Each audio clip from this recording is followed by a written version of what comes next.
Assalamualaikum warahmatullahi wabarakatuh. Innal hamdalillah nahmaduhu wa nasta'inuhu wa nastaghfiruh wa na'udzu billahi min shururi anfusina wa min sayyiati a'malina. May yahdihillahu fala mudilla lahu wa may yudlil falan tajida lahu waliyyan mursyida.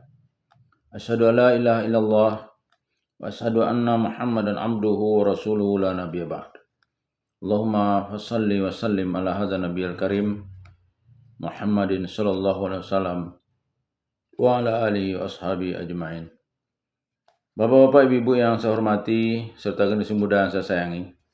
Baiklah, pada kesempatan yang berbahagia ini kita akan melanjutkan membaca buku Pedoman Salat yang disusun oleh Profesor Dr. Tengku Muhammad Hasbi As-Siddiqi. Bismillahirrahmanirrahim. Salat Hari Raya.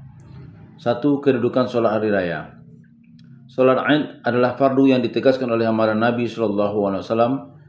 Dia difardukan atau diwajibkan juga bagi kaum wanita. Para ulama berbeda pendapat dalam menetapkan hukum salatul Id.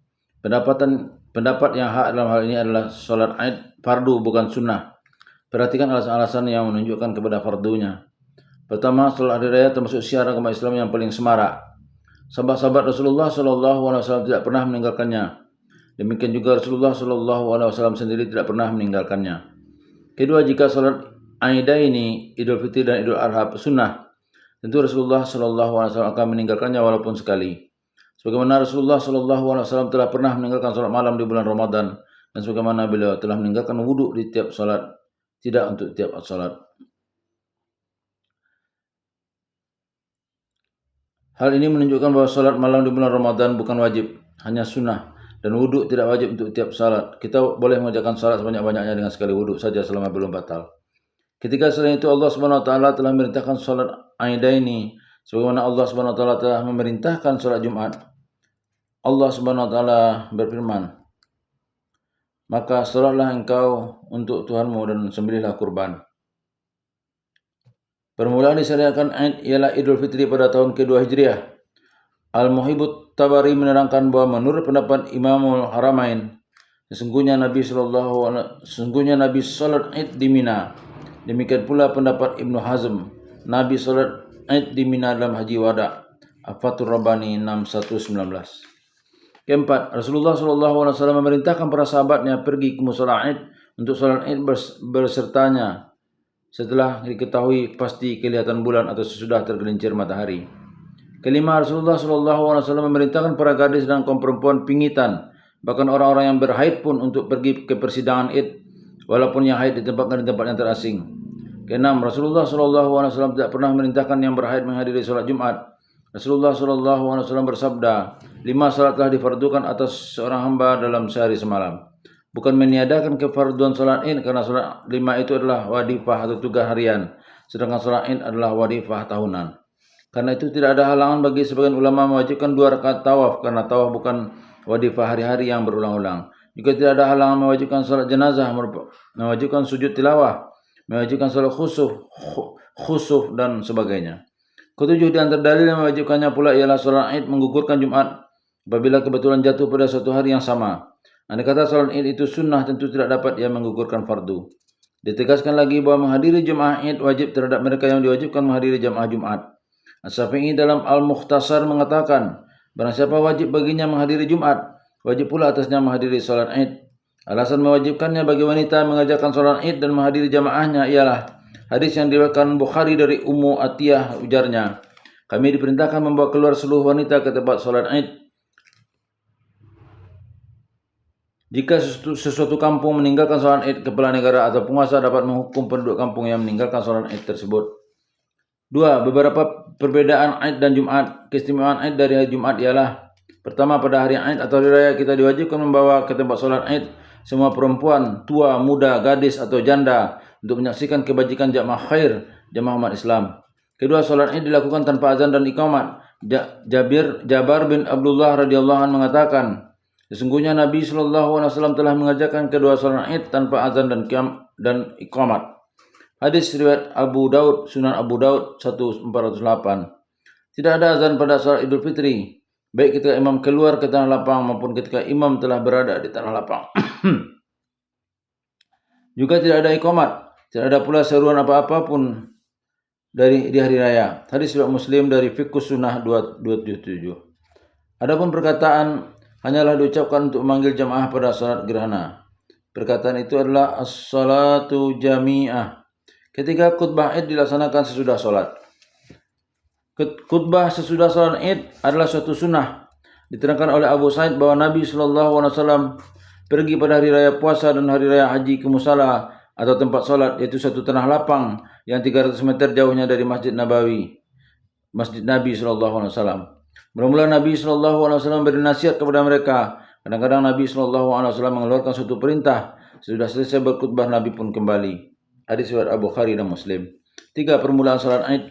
Permulaan salat Id yang dilaksanakan oleh Rasulullah SAW adalah pada tahun ke-2 Hijriah. Rasulullah SAW tetap melaksanakannya sampai saat beliau wafat. Karena itulah meninggalkan salat Id dianggap memudah-mudahkan agama.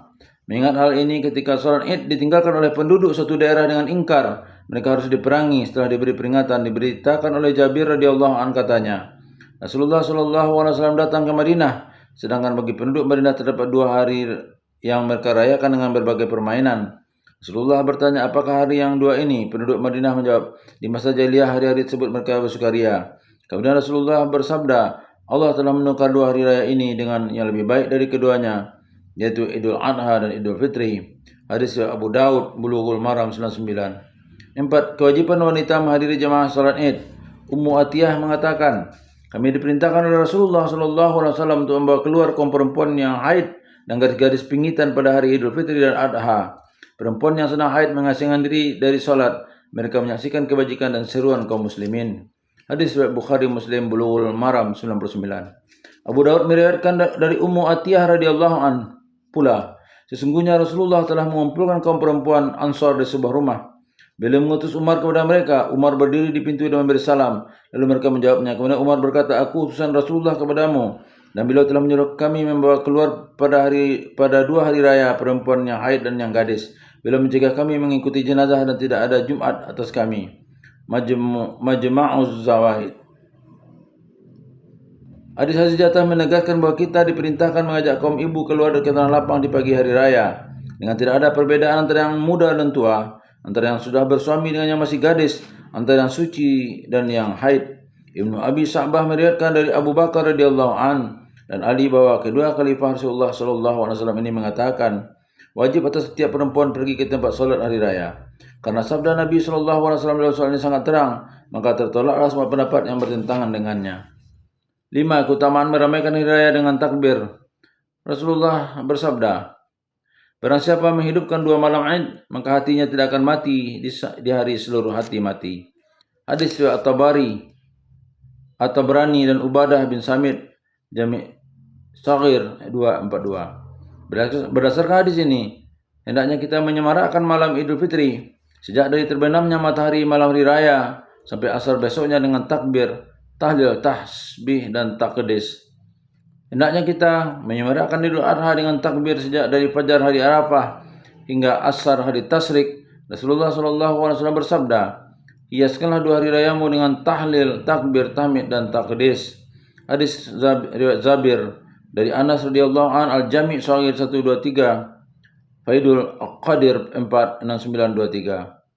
Hiasilah 2 hari rayamu dengan takbir. Hadis riwayat At-Tabrani dan dari Anas radhiyallahu an, Jami' Shaghir 123. Tegasnya, meramaikan malam hari raya adalah dengan ibadah salat atau salat malam, takbir, tahmid, tahlil dan tilawah. Hendaklah suara takbir dikeraskan dan didengungkan, baik di rumah, di pasar maupun di jalan-jalan, baik di malam maupun siang, untuk melahirkan syiar hari raya. 6. Meninggalkan jamaah Id. Apabila seseorang tidak dapat pergi ke jamaah salat Id karena ada halangan ataupun tidak, hendaknya ia mengajarkan salat sendiri 2 rakaat, juga mengingat hadis yang diriwayatkan oleh Umar radhiyallahu an, salat Safar 2 rakaat, salat Adha 2 rakaat, salat Fitri 2 rakaat, salat Jumat 2 rakaat, sempurna bukan diringkaskan. Demikian perintah Tuhan atas lidah Muhammad SAW. Hadis riwayat An-Nasa'i, tafsir Ibnu Katsir 1545. Imam Bukhari mengatakan, apabila seseorang tidak mendapat salat Id bersama jamaah, hendaknya dia salat 2 rakaat saja juga. Demikian pula para wanita dan orang di padang gurun mengingat sabda Nabi, ini adalah hari raya kita umat Islam. Anas bin Malik radhiyallahu anhu menyuruh Ibnu Abi Utbah di Zawiyah untuk mengumpulkan keluarganya dan sholat 2 rakaat seperti sholat penduduk kota. Ikrimah berkata, penduduk padang gurun berkumpul juga untuk sholat id dan mereka mengerjakan 2 rakaat sebagaimana penduduk kota melakukannya. Atau mengatakan apabila seseorang tidak dapat sholat id bersama jamaah hendaknya ia sholat 2 rakaat juga. 7. Adab-adab makmum. A. Segera mandi pada hari raya dan terus berhias dengan pakaian yang paling bagus yang dimiliki. B. Makan sedikit sebelum berangkat menghadiri sholat Idul Fitri. C. Berimsak atau menahan diri dari makan minum sampai selesai melaksanakan sholat Idul Adha. D. Keluar dari rumah kita dengan bertakbir di sepanjang jalan hingga tiba di tempat sholat. E. Setelah sampai di lapangan terus duduk dengan tidak mengerjakan sholat sunnah serta bertakbir hingga imam hadir. F. Melaksanakan sholat id dengan sebaik-baiknya menurut tata tertib mendirikan jamaah-jamaah yang lain. G. Perhatikan khutbah dan memahamkan maknanya yang disampaikan khatib sudah sholat id. H. Kembalilah ke rumah sudah khutbah dengan melalui jalan yang lain, bukan jalan yang telah ditempuh sewaktu pergi ke tempat tersebut. I. Menyembelih hewan kurban sudah sholat Idul Adha. J. Apabila bertemu dengan sejawat pada pagi hari itu hendaknya bermusafahah atau berjabat tangan, maafkan serta mengucapkan taqabbalallahu minna wa minkum. Mudah-mudahan Allah Subhanahu wa taala menerima amalan kami dan amalan kamu. K. Memperbanyak sedekah pada hari-hari tersebut. 8. Adab-adab imam. A. Datang ke tempat sholat id bersedang id ketika sholat akan dikerjakan. B. Ketika sampai di musala menancapkan menegakkan tongkat di hadapannya agak berat ke sebelah kirinya sudah itu mendirikan sholat. C. Memperhatikan dan menyempurnakan saf-saf jamaah sebelum melakukan takbir. D. Mengeratkan suara takbirnya. E. Sudah membaca tasbih iftitah di rakaat pertama. Membaca 7 kali takbir berulang-ulang dengan berdiam sejenak di antara takbir. Ibnu Abdul Bar mengatakan diriwayatkan dari Nabi SAW melalui beberapa jalannya Hasan bahwa beliau takbir dalam sholat hari raya 7 kali dalam rakaat pertama dan 5 kali dalam rakaat kedua. Riwayat tersebut diterima dari Abdullah bin Amir bin Umar, Jabir, Aisyah, Abu Waqid dan Amir bin Auf. Tidak ada riwayat dari Nabi SAW baik melalui jalan yang kuat ataupun jalan yang lemah yang berlainan dengan ini. Menurut pendapat golongan Hanafiyah, dalam rakaat pertama 3 kali takbir diucapkan sesudah takbiratul ihram sebelum Al-Fatihah dan dalam rakaat kedua 3 kali takbir sesudah Al-Fatihah. Sebagian sahabat menyukai kita membaca antara takbir-takbir tersebut subhanallah walhamdulillah wala ilaha illallah wallahu akbar. Allahumma shalli ala Muhammadin Allahumma ighfirli. Maha suci Allah, segala bentuk puji-pujian baginya, tidak ada Tuhan yang disembah melainkan Allah dan Allah adalah yang teramat besar. Ya Tuhanku, sanjunglah Muhammad. Ya Tuhanku, ampunilah daku. Di antara ulama yang menyukainya adalah As-Syafi'i dan Ahmad. Adapun Abu Hanifah dan Malik tidak menyukai ada jeda di antara takbir-takbir tersebut. F. Membaca Al-Fatihah dengan tartil dan jahar, kemudian membaca surat Qaf jika memanjangkan solat atau Al-A'la jika memendekkan solat. G. Membaca takbir di permulaan rakaat kedua sebelum membaca Al-Fatihah sebanyak 5 kali takbir menurut kaifiat tata cara yang telah lalu. H. Hendaknya pada rakaat kedua imam baca surat Iqtarabat jika memanjangkan dan atau Al-Ghasyiyah jika memendekkan solat. I. Sesudah selesai solat, bangkit berdiri menghadapi para makmum yang sedang duduk untuk menyampaikan nasihat dan pelajaran. J. Memperbanyak takbir di sela-sela khutbah Id. Nabi SAW terkadang berkhutbah tersendiri untuk kaum wanita. Tidak ada keterangan yang sahih sesungguhnya Nabi SAW menyampaikan 2 khutbah di hari raya. An-Nawawi dalam kitab Al-Khulasah mengatakan tidak ada satu dalil yang kuat menetapkan bahwa khutbah hari raya ada 2. Riwayat-riwayat yang menerangkan bahwa Nabi SAW berkhutbah 2 kali dengan mengadakan jeda di antara keduanya dengan duduk sejenak adalah dhaif. Tidak ada keterangan yang kuat yang menerangkan bahwa Nabi SAW memulai khutbah Id dengan takbir. Ibnu Majah meriwayatkan dari Sa'ad muadzin Nabi SAW bahwa Nabi SAW banyak baca takbir di sela-sela khutbah. Menurut pentahqiqan Imam Ibnu Taimiyah, tiap khutbah dimulai dengan Alhamdulillah. Inilah pendapat yang benar. Golongan yang memulai khutbah istisqa dengan istighfar dan khutbah Id dengan takbir tidak mempunyai dasar yang kuat. Billahi taufiq wal hidayah. Wassalamualaikum warahmatullahi wabarakatuh.